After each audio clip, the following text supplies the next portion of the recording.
નમસ્કાર, જય હિન્દ, વંદે માતરમ. વિદ્યાર્થી મિત્રો, તમારું સ્વાગત છે IS lifestyle academy daily current affair એનાલિસિસમાં. તો વિદ્યાર્થી મિત્રો, આજે આપણે ડિસ્કસ કરવાના છીએ 13 એપ્રિલ ધ હિન્દુ એનાલિસિસ. એમાં સૌથી પહેલો એડિટોરિયલ છે. એ એડિટોરિયલ ડિસ્કશન છે એજ્યુકેશન સિસ્ટમ ઉપર. એજ્યુકેશન સિસ્ટમની અંદર જે રિપોર્ટ આવેલો છે, annual status of education report, ASER 2023. એ રિપોર્ટની અંદર ઘણી બધી એજ્યુકેશન સિસ્ટમની અંદર રહેલી ખામીઓ છે એને ઉજાગર કરેલો છે એક્સપર્ટ ઓપિનિયન પ્રમાણે. હવે આની અંદર જે ખામી ઉજાગર કરી એ તો આપણે જોવાની જ છે. આની સિવાય પણ ઘણી બધી સમસ્યા છે એજ્યુકેશન સિસ્ટમ સાથે. એ આપણે અહીંયા બેઝિક હું તમને ટાઇટલ આપું છું. આ એજ્યુકેશન વાળો જે ટોપિક છે એ તમને દરેક પેપરમાં કામ લાગશે. એસેમાં કામ લાગશે, પછી જીએસ પેપર 1, 2, 3, 4, મતલબ આ સબ્જેક્ટેડ એજ્યુકેશન ઉપર કન્ડિશન, બરાબર. હિસ્ટ્રીમાં તો ભાઈ એન્શિયન્ટ ટાઈમમાં એજ્યુકેશન સિસ્ટમ કેવી હતી, મોડર્ન ટાઈમમાં કેવી છે. પછી જીએસ પેપર 2માં એજ્યુકેશન પોલિસી, જે આપણે ન્યૂ નેશનલ એજ્યુકેશન પોલિસી આપણે 2020 વાળી છે, બરાબર. તો એમાં શું ચેન્જીસ કર્યા છે એ બધી. અને એજ્યુકેશન, ઇકોનોમી, એગ્રીકલ્ચર, બરાબર, બધાને કઈ રીતે ઇમ્પેક્ટ કરે છે દરેક લેવલે. એજ્યુકેશન મોસ્ટ એમ્પી ટોપિક છે. તો એજ્યુકેશન વાળા ટોપિકમાં સૌથી વધારે જે મોટી સમસ્યા છે હાલની કન્ડિશનમાં એ છે એજ્યુકેટેડ અનએમ્પ્લોયમેન્ટ, કે જે શિક્ષા લઈ લે છે, બરાબર. બેરોજગારીના ડેટાનો આપણે ટૂંક સમય પહેલા ઉલ્લેખ જોયો હતો. એમાં આપણે જોયું હતું કે ભાઈ જે લોકો બેરોજગાર છે ને એ બધા ગ્રેજ્યુએટ બેરોજગાર છે. મતલબ 5 ગ્રેજ્યુએટમાંથી 5 ગ્રેજ્યુએટમાં 1 બેરોજગાર છે. આ બહુ મોટી વાત કહેવાય. મતલબ એપ્રોક્સિમેટ 90 to 20% એજ્યુકેટેડ બેરોજગાર છે, બરાબર. જેને એજ્યુકેશન નથી લીધું, અથવા મતલબ એજ્યુકેશનનો મતલબ અહીંયા થાય છે ડિગ્રી સાથે, બરાબર. જેને બેચલર ડિગ્રી પૂરી કરેલ છે, જે ગ્રેજ્યુએટ છે, એ લોકોમાં અનએમ્પ્લોયમેન્ટ વધારે. એની સિવાયના જે સ્કૂલિંગ સુધી છે એ લોકોમાં બેરોજગારી દર સામાન્ય છે. સામાન્ય મતલબમાં જે 6 to 7% અનએમ્પ્લોયમેન્ટ રેટ હોય, બરાબર, એની અંદર હશે. એ પણ બહુ નાનું, કારણ કે 6 to 7% આ 90% ઇન્વોલ્વ થવાની બાદ છે. તો આનું કારણ છે શું? પછી જે છે એજ્યુકેશનમાં એ છે એજ્યુકેશન ડ્રોપ આઉટ રેશિયો વધારે છે ભારતમાં. એક તો છે સ્કિલ એજ્યુકેશન, બરાબર, એ આપણે ઇન્ડસ્ટ્રીયલમાં આપણે ડિસ્કસ કરશું. પછી છે એજ્યુકેશન ડ્રોપ આઉટ રેશિયો વધારે છે, બરાબર. તો એજ્યુકેશન ડ્રોપ આઉટ રેશિયોનું કારણ સિમ્પલી શું યાદ રાખવાનું છે કે ડિગ્રી કરે છે, બધા ડિગ્રી કરે છે, બરાબર. ઘણી કોસ્ટલી અને મોંઘી ડિગ્રી પણ કરે છે, પણ ડિગ્રી કર્યા બાદ જોબ મળતી નથી. તો એવી ડિગ્રીઓ જે તમને ખબર હશે, અમુક સમયે લોકો બહુ એ ડિગ્રી કરતા હશે, પણ એમાં બેરોજગારી દર વધારે હોવાને લીધે લોકો એ ડિગ્રીમાં હવે કોર્સ કરતા નથી, અથવા એજ્યુકેશનમાં જ નથી જતા, બરાબર. 10 કે 12 ધોરણ ભણી લેશે, પછી કોઈના કોઈ વર્કમાં લાગી જશે, બરાબર. જે પણ અનઓર્ગેનાઇઝ સેક્ટર જે પણ હશે, બરાબર, જેમાં સ્કિલ રિક્વાયરમેન્ટ હશે, એને છોડીને જે નોન સ્કિલ અથવા એવા કોઈ સામાન્ય કાર્ય કે જેમાં પણ કામ કરીને આપણે પૈસા કમાઈ શકતા હોય એવું કામ ચાલુ કરી દેશે. એજ્યુકેશનના ભરોસે રહેશે નહીં. તો એજ્યુકેશનમાં ડ્રોપ આઉટ રેશિયો વધારે છે. અને બીજી બધી સમસ્યા આપણે 1 by 1 અહીંયા આપણે સમજવાની છે. સાથે સાથે હું પ્રોબ્લેમ અહીં તમને સમજાવતો જઈશ. એજ્યુકેશનનો ઓલ ઇન વન ટોપિક આ થઈ જશે, બરાબર. એજ્યુકેશનમાં એક પણ ટોપિક હવે આની અંદર બાકી રહેશે નહીં.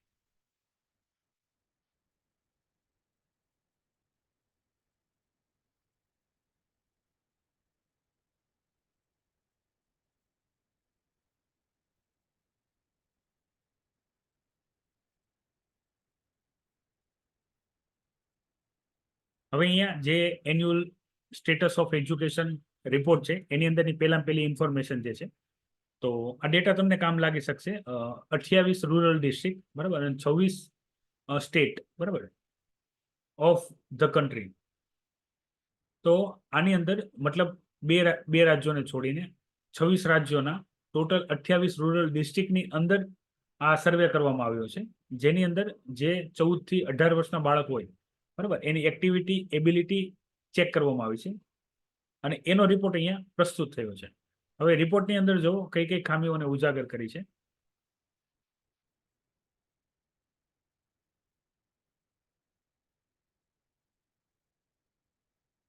ચાલો, બેઝિક રીડિંગની અહીંયા વાત કરેલી છે. Basic reading skill where they are annual basic calculation using this number suggested 57%. આનો મતલબ શું થાય છે? માની લો કોઈ વિદ્યાર્થીઓ છે, બરાબર, એ ધોરણ 6 કે 7 કે 8માં પહોંચી ગયા છે. ઓકે, તો એવા વિદ્યાર્થીઓને જ્યારે આપણે એનાથી લોઅર સ્ટાન્ડર્ડના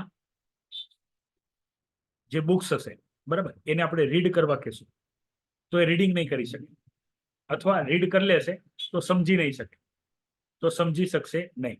બરાબર.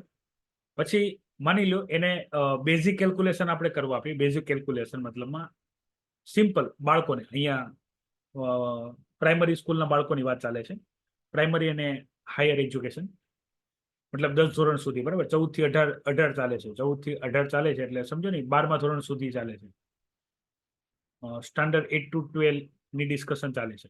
તો એવા બાળકોમાં અહીંયા રૂરલ એરિયામાં છે, બરાબર, એટલે તમે જો આ જોવાવાળા વિદ્યાર્થીઓ સિટી એરિયાના હોય તો તમે તમારી યાર કમ્પેરિઝન ના કરતા. એક તો એને વાંચવામાં તકલીફ પડે છે, બીજું વાંચેલું એ સમજી શકતા નથી, ત્રીજું બેઝિક કેલ્ક્યુલેશન. બેઝિક કેલ્ક્યુલેશન મતલબ સરવાળા, બાદબાકી, ભાગાકાર, જે એકદમ, અને ગુણાકાર, જે એકદમ સામાન્ય બેઝિક હોવા જોઈએ, જે આવડવા જોઈએ, એ આવડતા નથી. આનું કારણ છે શું? તો તમને ખ્યાલ છે એજ્યુકેશન સિસ્ટમમાં હાલમાં સ્ટાન્ડર્ડ 7 સુધી બાળકોને કોઈ પણ કન્ડિશનમાં ફેલ કરવામાં આવતા નથી, એને પાસ કર્યા કરવા પડે છે. તો આના લીધે શું થાય છે, એ સ્ટાન્ડર્ડમાં તો આગળ વધ્યા કરે છે, પણ એની જે રીડિંગ કેલ્ક્યુલેશનની જે એબિલિટી છે ઘટતી જાય છે. હાલાકી આ રિપોર્ટમાં ભલે પ્રસ્તુત છે, આ અત્યારે હાલમાં જે નેશનલ એજ્યુકેશન પોલિસી છે, ન્યૂ એજ્યુકેશન પોલિસી છે, એમાં આ બધી વસ્તુ ઇમ્પ્લિમેન્ટેશન કરી દેવામાં આવી છે કે જે વિદ્યાર્થી 3rd અને 4th સ્ટાન્ડર્ડમાં હોય એ વિદ્યાર્થીને લખતા, વાંચતા અને બેઝિક કેલ્ક્યુલેશન કરતા આવડવું પડે. એટલે એક સાઈડ આપણે પ્રોબ્લેમ જોઈએ છીએ કે આ પ્રોબ્લેમ છે, આ ડેટા તમારી સામે જ છે, બરાબર, આ ડેટા તમારી સામે જ છે. 57% બાળકો એવા હશે, મતલબ 100 બાળકોમાંથી 57 બાળકો એવા હશે જે બેઝિક કેલ્ક્યુલેશનનો સાચો જવાબ આવશે, મતલબ બાકીના ખોટો આપશે. બેઝિક કેલ્ક્યુલેશનમાં મતલબ કંઈ પણ થઈ ગયું કે ભાઈ આ 2 લાઈનમાં મોટી લાઈન કોણ, બરાબર, મતલબ પછી તમને કોઈ વસ્તુ કહી દે કે ભાઈ આ વસ્તુ છે, બરાબર, એની તમે લેન્થ માપો, લેન્થ મતલબ લંબાઈ માપો, ચોડાઈ માપો, પછી ગુણાકાર બેઝિક થઈ જાય. આ વસ્તુ પણ બાળકો પરફોર્મ કરી શકતા નથી. તો પેલું થઈ ગયું રીડિંગ એન્ડ મેન્ટલ એબિલિટી, જે બાળકોમાં ઓછી જોવા મળશે, બરાબર.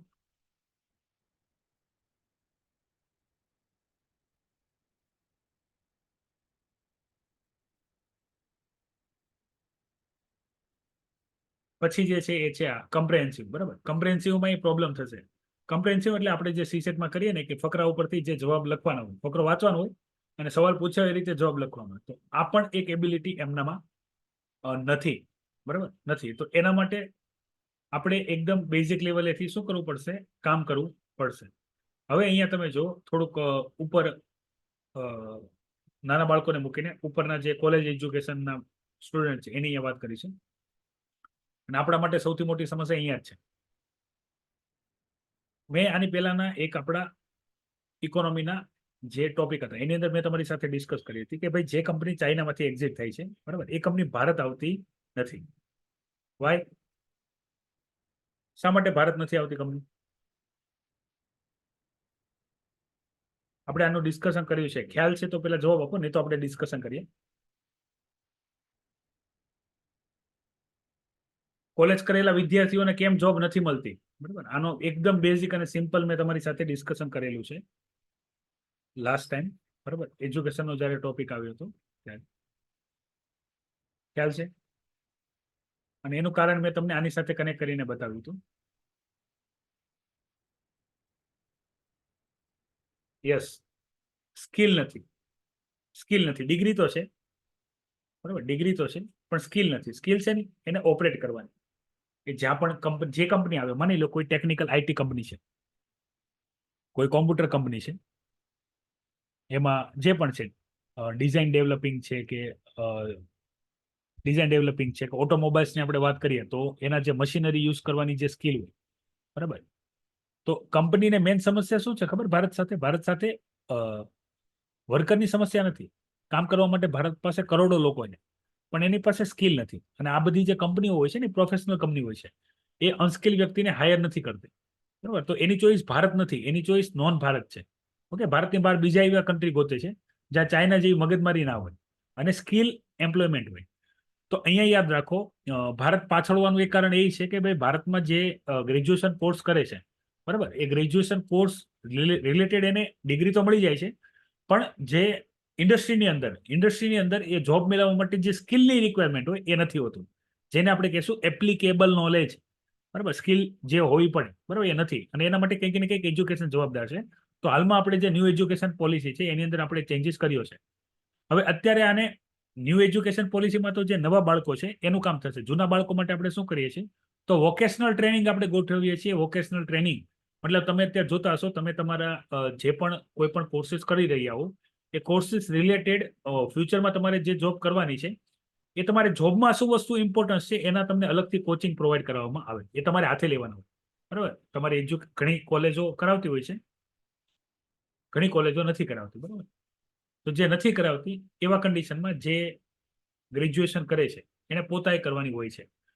અને બીજો જે રસ્તો છે એ આપણે ઓલરેડી જાણીએ છીએ, શું કે ભાઈ ડિગ્રી થઈ ગઈ પછી આપણે જોબ માટે મહેનત કરવાની, જ્યાં પહેલા સામાન્ય એપ્રેન્ટિસ તરીકે જોબ મળશે ત્યાં એપ્રેન્ટિસ તરીકે જોબ કરીને આપણે એ હાથે સ્કિલ ડેવલપ કરવાની વિથઆઉટ પેઇંગ અથવા સામાન્ય પે આઉટમાં. કહીએ ને શરૂઆતના કન્ડિશનમાં એન્જિનિયરોને કોઈ ખાસ પગાર મળતો હોતો નથી, પગાર જ નથી મળતો હતો, બરાબર. ઘણી વાર તો એપ્રેન્ટિસશીપમાં પણ 2-5 હજાર આપે છે, એનાથી તો ટ્રાવેલિંગ ખર્ચો વધારે હોય. તો એ રીતે એ શું કરશે, જે સ્કિલ હશે, બરાબર, જે એપ્લિકેબલ હશે એ આપણે એપ્લિકેબલ જે સ્કિલ હશે શીખીને કામ કરશું. પછી અહીંયા જે ડેટા આપેલો છે એ ડેટા એવો છે કે ભાઈ ભારતની 50% પોપ્યુલેશન પાસે સ્માર્ટફોન છે, બરાબર. 50% પોપ્યુલેશન પાસે સ્માર્ટફોન છે. એની અંદર સોશિયલ મીડિયાનો યુઝ કઈ રીતે કરવો એ બધાને ખબર છે, પણ એ જ સ્માર્ટફોનનો ઉપયોગ કરીને એજ્યુકેશનલ ટ્રેનિંગ કઈ રીતે લેવી, એજ્યુકેશનમાં કોઈ વસ્તુ શીખવી કઈ રીતે, બરાબર, એ ખબર નથી. હમણાં તમે તમે જો શાર્ક ટેન્કની અંદર એક વ્યક્તિને જોયો હશે, બરાબર. એ વ્યક્તિ એક આખું કોડિંગ કરીને એક એપ્લિકેશન બનાવી લેતી, બરાબર. એને પૂછવામાં આવ્યું કે એપ્લિકેશન કોણે બનાવી, એને કીધું મેં પોતે બનાવી. અને એ વ્યક્તિને એવું કહેવામાં આવ્યું કે ભાઈ તમે તો વર્કર છો, તમે કઈ રીતે બનાવી. એને કીધું હું યુટ્યુબમાં જોઈને મેં કોડિંગ શીખી લીધી, બરાબર. મતલબ ઇલોન મસ્ક જેવો માણસ છે. ઇલોન મસ્કે વાંચીને આખું એરોનોટિકલ શીખી લીધું, પોતાનું શું બનાવ્યું, પોતાનું જે આખું રોકેટ લોન્ચર બનાવ્યું, બરાબર. સ્પેસની અંદર જે સેટેલાઇટ લોન્ચ વ્હીકલ હોય ને પોતાનું બનાવ્યું. એની પાસે ડિગ્રી નથી, બરાબર. અત્યારનો સમય એવો છે કે વિથઆઉટ ડિગ્રી પણ તમે ઘણી બધી વસ્તુ કરી શકો છો, જો તમારી પાસે કોઈ પણ પ્રકારની સ્કિલ છે તો. સ્કિલની અંદર હું તમારી સાથે વાત કરું તો 2 થી 3 સ્કિલ તમે અત્યારે જોઈ હશે. એમાં એક તો છે વિડીયોગ્રાફી, બરાબર. અત્યારે સૌથી વધારે વિડીયોનો જમાનો છે. તો જે તમે જોયા હશે અત્યારે ઘણા બધા એવા, બરાબર. એક સામાન્ય વિડીયોગ્રાફર તરીકે જેને શરૂ કરી હશે કેરિયર, એ અત્યારે બહુ મોટા વેડિંગની અંદર, પછી ઇવેન્ટની અંદર, IPL છે, બરાબર, અથવા અન્ય ક્રિકેટ ટુર્નામેન્ટ છે, અથવા નોર્મલ ગલી શેરીમાં કંઈક ફંક્શન છે, લગ્ન છે, તો આ બધામાં વિડીયો શૂટિંગ કરીને લાખો રૂપિયા કમાતા હોય છે, બરાબર. હાલાકી 10 પાસ હોતા નથી. એ વાત છે, એ છે સોશિયલ મીડિયામાં, બરાબર. પછી જે છે વિડીયો એડિટર, વિડીયો એડિટર અત્યારે યુટ્યુબ અને દરેક જગ્યાએ, બરાબર, એડવર્ટાઇઝમેન્ટ બહુ ફિલ્ડ વધારે થઈ ગયું. તો વિડીયો એડિટ કરીને ડેલીના 2-3 હજાર રૂપિયા કમાય છે, બરાબર. 1-2 કલાકના વિડીયો હોય, બરાબર, એને ખાલી એડિટ કરવાના હોય, એના ફિક્સ ચાર્જ હોય, બરાબર, કલાક હિસાબે 1 કલાકના 1000 રૂપિયા એ રીતે, એમાં જેટલું કામ થાય એટલું. તો આ બધી શું કહેવાય, સ્કિલ કહેવાય, કે તમે સ્કિલ શીખી લેશો તમને કામ મળી જશે. એના માટે તમારી ડિગ્રીની જરૂર હોતી નથી. હવે આની અંદર એમ્પ્લોયમેન્ટમાં આપણે રોજગારની અંદર જે તમારે સમજવાનું છે એમાં એક હશે અનઓર્ગેનાઇઝ સેક્ટર વાળું, જેને ઇન્ફોર્મલ વર્ક કહેવાય છે, જેને આપણે કહીએ છીએ લેબર વર્ક, મતલબ મજૂરી વાળું વર્ક, બરાબર. આની અંદર કેવું હોય, તમને સ્કિલ આવડે છે તો તમે કામ કરી શકશો. જેમ કે કોઈ મશીન છે, બરાબર, એ તમને આવડતું હોય તો તમે એનાથી કામ લઈ શકશો, બરાબર. એના માટે તમારી પાસે ડિગ્રી હોવી જરૂરી નથી. અમુક એવું છે એ કામ તમને આવડતું હોય પણ છતાં તમે કરી શકતા નથી, જેમ કે ડોક્ટર વાળું, કે ભાઈ ડોક્ટરની સાથે કોઈ કમ્પાઉન્ડર હોય ને, એ ઘણા વર્ષો સુધી એની સાથે કામ કરે, પછી એ કમ્પાઉન્ડર એ ડોક્ટર જેટલો જ એક્સપિરિયન્સ થઈ ગયો. હાલાકી એને કમ્પેરિઝન ન આપે કે એને ટક્કર ન આપે કે, પણ એટલીસ્ટ બેઝિક કામકાજ કરતો થઈ ગયો. એનો મતલબ એવો નથી કે બહાર જઈને પોતાનું હોસ્પિટલ ખોલે, બરાબર, ના સર્જરી કરે, કારણ કે કરવા માટે ભલે એની પાસે સ્કિલ છે પણ ડિગ્રી જોશે. શું જોશે? ડિગ્રી જોશે. તો અત્યારે આની અંદર, બરાબર, જે આપણી સરકાર શું પ્રયાસ કરે છે, તો એક તો મિડ ડે મિલ સ્કીમ, બાળકોને જમવાનું આપે બપોરે, એટલે જમવાના હિસાબે બાળકો સ્કૂલ આવે. કમ્પલસરી એજ્યુકેશન, બરાબર. પછી એજ્યુકેશન ડ્રોપ આઉટ રેશિયો વધે એના માટેની વ્યવસ્થા, સ્ટાઇફન, સ્કૂલ બેગ્સ, કપડાં, ચોપડા, બરાબર, આ બધું પ્રોવાઈડ કરે છે. પછી જે ઓલરેડી લેબર વર્કની અંદર છે તો એના માટે સ્કિલ ડેવલપમેન્ટ પ્રોગ્રામ ચલાવે છે, બરાબર. સ્કિલ ડેવલપમેન્ટ પ્રોગ્રામ ચલાવવામાં આવે છે જેની અંદર ઘરે કામ થઈ શકે, બરાબર, જેમ કે સિલાઈ કામ છે, કોઈ ટીવી ઇલેક્ટ્રોનિક્સ પાર્ટ્સનું રિપેરિંગ કામ છે. એના માટે તમને ખાલી કામ આવડવું જરૂરી છે, તમારી પાસે ડિગ્રી હોવી જરૂરી નથી. આના લીધે શું થશે? બે કામ થશે. શું? એક તો જે ઇન્ફોર્મલ, બરાબર, જે લેબર વર્કની અંદર જે માણસ કામ કરતો હતો એને સ્કિલ વર્ક મળશે. બીજું કે જે એરિયામાં કામ કરશે ત્યાં સર્વિસ મળશે, બરાબર. ગામડામાં લોકો કેમ રહેતા નથી? કારણ કે ગામડામાં એ બધી બેઝિક સર્વિસ મળતી હોતી નથી જે મળવી પડે. હવે આ વાત થઈ ગઈ અત્યારે જે અહીંયા ડિસ્કશન આપેલી છે. એની સિવાય સૌથી મોટી સમસ્યા છે એજ્યુકેશન સિસ્ટમ સાથે, એની ચર્ચા કરી લઈએ. અહીંયા સ્કૂલિંગની વાત છે એટલે સ્કૂલિંગના પોઈન્ટ ઓફ વ્યૂ ડિસ્કશન જોશું, બરાબર.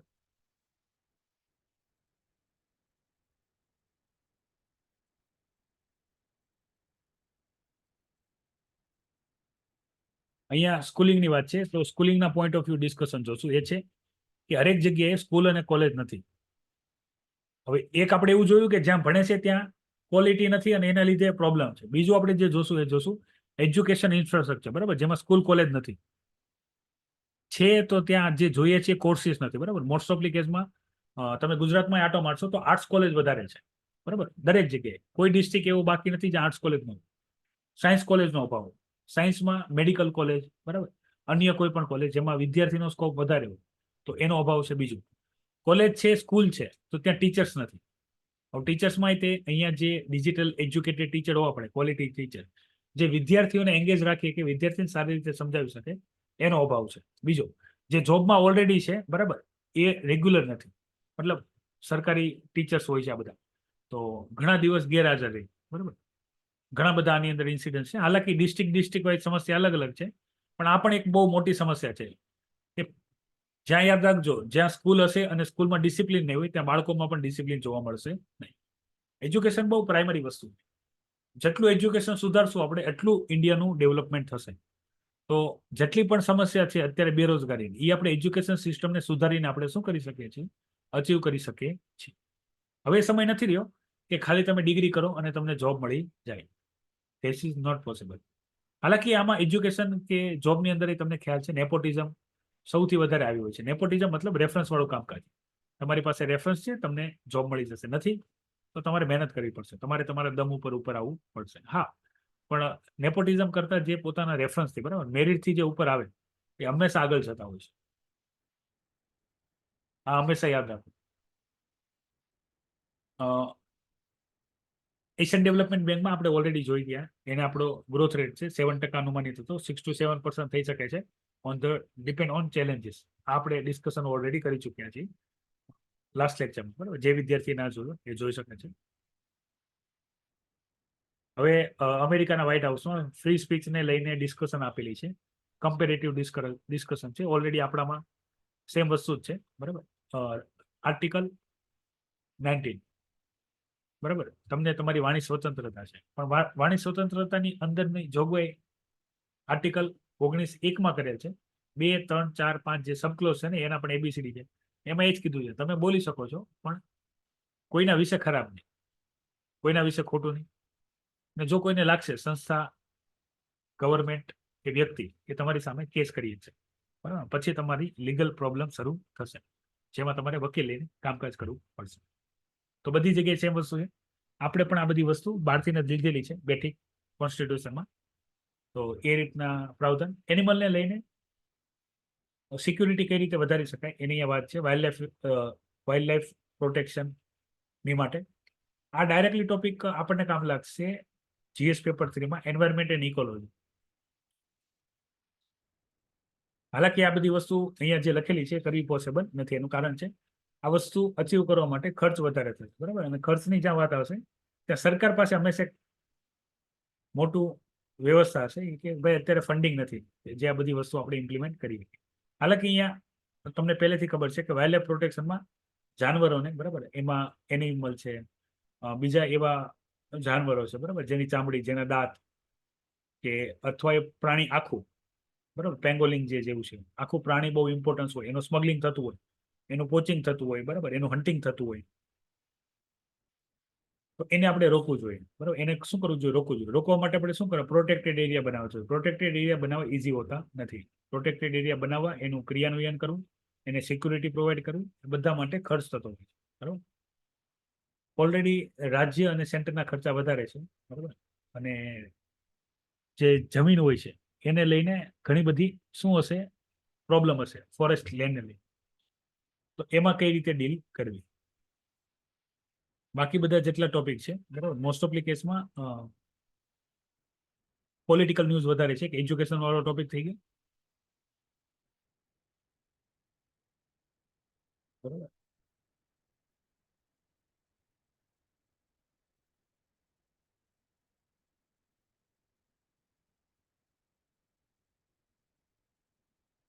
હવે ફોરેસ્ટ રાઇટ્સ ની અંદર પણ એક આ કોન્ફ્લિક્ટ અહીંયા આપેલો છે. બરાબર, ઇલેક્શનમાં મુદ્દો બહુ હાવી હોય છે. બરાબર, બધા એરિયામાં આ પ્રોબ્લેમ જોવા મળે છે. બરાબર, ઇલેક્શનને ટાર્ગેટ રાખીને પ્રેશરાઇઝ ક્રિએટ કરવા માટે. હવે અહીંયા વિપ્રોનો ઉલ્લેખ કરેલો છે. બરાબર, આપણા એક્ઝામ માટે કામનો નથી, પણ વિપ્રો કંપનીનું તમે નામ સાંભળેલું હશે. બરાબર, વિપ્રો કંપનીનું નામ સાંભળેલું હશે તમે. તમને ખ્યાલ છે વિપ્રો કંપની શું કરે છે, અથવા એના ઓનરનું નામ, વિપ્રો કંપનીના માલિકનું નામ ખ્યાલ છે?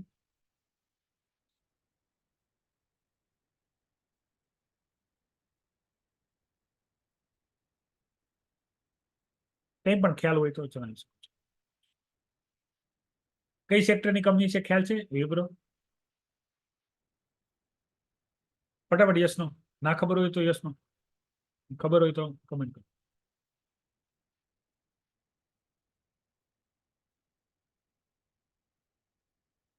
આઈટી સેક્ટરની કંપની છે. બરાબર, આઈટી સેક્ટરની કંપની છે. ઓનર છે અજીમ પ્રેમજી. બરાબર, એક તો બહુ સારી સર્વિસ આપે છે વિથ લો કોસ્ટ પ્રાઇસ. બીજું, એમાં પણ જે ઇન્કમ થાય છે એનો બહુ મોટો હિસ્સો એ ડોનેટ કરી દે છે. રતન ટાટા જેવી ફિલોસોફી ધરાવે છે, ડોનેશન બહુ કરે છે અને સર્વિસ બહુ સારી આપે છે. એવરેસ્ટ ગ્રુપનું કેવું એવું છે, બરાબર, કે ભાઈ તમે જે લો કોસ્ટ સર્વિસ ઘણી બધી આપો છો, કે નોર્મલ માર્કેટમાં જે ચાર્જિસ ચાલે છે, તમે એ ચાર્જિસ લેશો તોય તમારો પ્રોફિટ ઘણો વધી જશે. બરાબર, તમે જુઓ કે એક કંપની જે બહુ સારું કામ કરે છે દેશ માટે, બરાબર, એને પણ કોર્પોરેટ લાઈફની અંદર લાવવા માટે મહેનત ચાલી રહી. હવે ઈરાન જે છે, બરાબર, એ પણ વોરની તૈયારી કરી રહ્યું છે ઇઝરાયલ સાથે. યુદ્ધ થશે એવી સંભાવના છે. બરાબર, થઈ જ જશે એવું કહેતો નથી, થશે એવી સંભાવના છે. પછી અહીંયા જે ડિસ્કશન છે એ છે ચાઇના જે છે, ઓસ્ટ્રેલિયાની બાજુમાં જે ટોંગા આઇલેન્ડ છે, પેસિફિક આઇલેન્ડ. બરાબર, તો એની અંદર security purpose of view offer કરે છે, તો આપણા માટે વર્લ્ડ મેપની અંદર કામ લાગશે. તો પેસિફિક આઇલેન્ડની આ સિરીઝ છે. પેસિફિક આઇલેન્ડ છે, એમાં આપણે ઘણા બધા આઇલેન્ડ છે. જેની એક તો સોલોમન આઇલેન્ડ આપણે કરંટ અફેરમાં આવ્યું હતું, કિરીબાટી આઇલેન્ડ આવ્યું હતું. બરાબર, હવે આવું છે ટોંગા આઇલેન્ડ. અહીંયા ટોંગા આઇલેન્ડ છે. તો ચાઇનાની અહીંયા પ્રેઝન્સ થાય છે. બરાબર, આ ટોપિકને આપણે જોડવાનું ક્યાં છે? તો ઓસ્ટ્રેલિયા, એ પેસિફિક અને ઇન્ડો પેસિફિક. આ સાઈડથી આગળ જાઓ એટલે અહીંયા ઇન્ડો પેસિફિક આવે, હિન્દ મહાસાગર આવે, અહીંયા પછી આપણું ભારત આવશે. ઓકે, તો પેસિફિક અને ઇન્ડો પેસિફિકને કનેક્ટ કરતી કન્ટ્રી છે બીજું ઓસ્ટ્રેલિયા. બરાબર, AUQS, ઓસ્ટ્રેલિયા, UK, US. આ ગ્રુપિંગ બનવાનું કારણ જે છે એ છે ચાઇનાનું ઓસ્ટ્રેલિયાની નિયર બાય જે પણ આઇલેન્ડ છે એની અંદર પ્રેઝન્સ. બરાબર, કુક આઇલેન્ડ. હવે આ જોડકા જોડોમાં પૂછાઈ શકે છે. ઘણા બધા આઇલેન્ડની ચર્ચા કરંટ અફેરમાં આવતી હોય છે નિયમિત રૂપથી. તો તમને પૂછી શકે છે કે ભાઈ કયા આઇલેન્ડ કયા એરિયામાં, કયા ઓશનમાં, બરાબર, અથવા કયા રીઝનમાં છે, એ રીતે.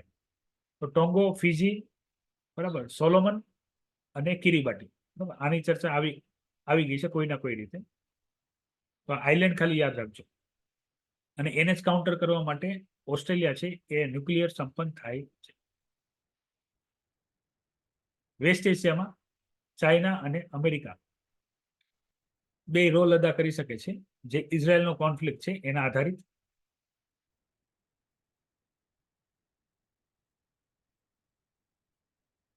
બાકી જનરલ ડિસ્કશન છે ચાઇના અને નોર્થ કોરિયાનું ટોક અને બધી વસ્તુ. બરાબર, તો આજના એડિટોરિયલમાં સૌથી વધારે જે અગત્યની ઇન્ફોર્મેશન છે એમાં એક છે ટોંગા આઇલેન્ડ અને બીજું છે એજ્યુકેશન પોલિસી. બરાબર, એજ્યુકેશન સિસ્ટમમાં હજી પણ તમને કોઈ ડાઉટ હોય તો જણાવો. બરાબર, આપણે બધા ડાઉટ એકવાર ડિસ્કસ કરી લીધા છે. શા માટે એજ્યુકેટેડ વ્યક્તિને જોબ નથી મળતી? બીજું, જે ઓલરેડી અનસ્કિલ વર્ક કરે છે, બરાબર, એને સ્કિલ ડેવલપમેન્ટ આપણે કરાવવું એટલે એના જીવનમાં થોડોક સુધારો આવે, રેગ્યુલર જોબ મળે, ઓકે, બેરોજગારી દર ઘટે, આવક વધે. પછી એજ્યુકેશન સિસ્ટમમાં શું ખામી છે અને કઈ રીતે આપણે દૂર કરવાની છે તેના પાયારૂપ આપણે કામ કરીએ છીએ. હવે આની અંદર એક ટોપિક બાકી રહે છે, એ છે ઓનલાઈન એજ્યુકેશન સિસ્ટમ. કે ભાઈ આપણે દરેક જગ્યાએ, મેં તમને કીધું કે ભાઈ ઘણા બધા એવા દૂરના એરિયા છે જ્યાં આપણે સ્કૂલ કોલેજનું એજ્યુકેશન આપણે પ્રોવાઈડ નથી કરાવી શકતા. ત્યાં બાળકો તો છે, ભણાવાય છે, પણ ડિસ્ટન્સ એટલું લાંબુ છે કે એના એટલે બહુ પોપ્યુલેશન વાઇઝ એ બાળકોને એજ્યુકેશન આપવા માટે એક સ્કૂલ પરવડે નહીં. તો એના માટે આપણે શું કરીએ છીએ? ડિજિટલ એજ્યુકેશન, બરાબર, ઓનલાઈન એજ્યુકેશન સિસ્ટમ, જેના માધ્યમથી અત્યારે આપણે ભણીએ છીએ એવી રીતે બાળકો પણ ભણી શકે એવી વ્યવસ્થા કરવામાં આવે છે કે કોઈ ત્યાંનો એક વ્યક્તિ, બરાબર, કારણ કે ત્યાં લોકલ બોડીઝ તો હશે જ તે, પંચાયત એ બધું તો હશે જ તે, તો એમાં કોઈ પણ એક સ્કિલ વ્યક્તિ એક રૂમમાં બધા બાળકોને, બરાબર, એજ્યુકેશન લઈ શકે એવી વ્યવસ્થા કરી છે. એમાં ટીચર ડિજિટલ એના નિયર બાય જે પણ સ્પોર્ટ એરિયા હોય, બરાબર, ત્યાંથી ભણાવે એ બાળકોને, અને કોઈ અમુક ટાઈમ પીરિયડમાં ત્યાં જઈને એમને શું કરે, વ્યક્તિગત રીતે ભણાવે એવી કોઈ વ્યવસ્થા કરે. તો એ પોસિબિલિટી, એ પણ હજી કામ ચાલુ છે, જેને કહેવાય આપણે રિમોટ એરિયા. રિમોટ એરિયામાં પણ એજ્યુકેશન આપણે વધારી રહ્યા છીએ. તો એજ્યુકેશન રિલેટેડ કોઈ પણ ડાઉટ કે ક્વેશ્ચન છે તો કમેન્ટ કરો. એજ્યુકેશન રિલેટેડ, બરાબર, જો એસે અને તમામ જીએસ પેપરોમાં કામ લાગશે. તમારો કોઈ ઓપ્શનલ સબ્જેક્ટ પણ એવો છે તો પણ તમને કામ લાગશે. એજ્યુકેશન સિસ્ટમની ખામીઓ. Education system directly પ્રપોઝનલ two unemployment, બરાબર, બેરોજગારીને સીધો ઇફેક્ટ કરે છે. બેરોજગારી ઇકોનોમીને સીધી ઇફેક્ટ કરે છે, બરાબર, આવકને, અનએમ્પ્લોયમેન્ટને. કે ભાઈ રોજગાર મળતો નથી, બરાબર, ડિગ્રી કરીએ તો એ મળતો નથી. પહેલા એક સમય હતો ભણવાના બહુ પ્રાવધાન હતા, ભણી જાઓ, નોર્મલ ડિગ્રી થઈ જાય, ગવર્મેન્ટ જોબ મળી જતી હતી. અત્યારે ગવર્મેન્ટ જોબમાં પણ સમસ્યા છે, બરાબર. તો આજ બધી ખામીઓ. તો આજના કરંટ અફેર માટે એટલી જ ઇન્ફોર્મેશન હતી, બરાબર ને? નવી ઇન્ફોર્મેશન સાથે આપણે ફરીથી મળશું. ત્યાં સુધી મને રજા આપો. જય હિન્દ, વંદે માતરમ. અને અન્ય કોઈ પણ ડાઉટ હોય તો પણ તમે વિડીયોની કમેન્ટ બોક્સમાં કમેન્ટ કરી શકશો, તો એ પણ હું તમને આન્સર કરીશ. હવે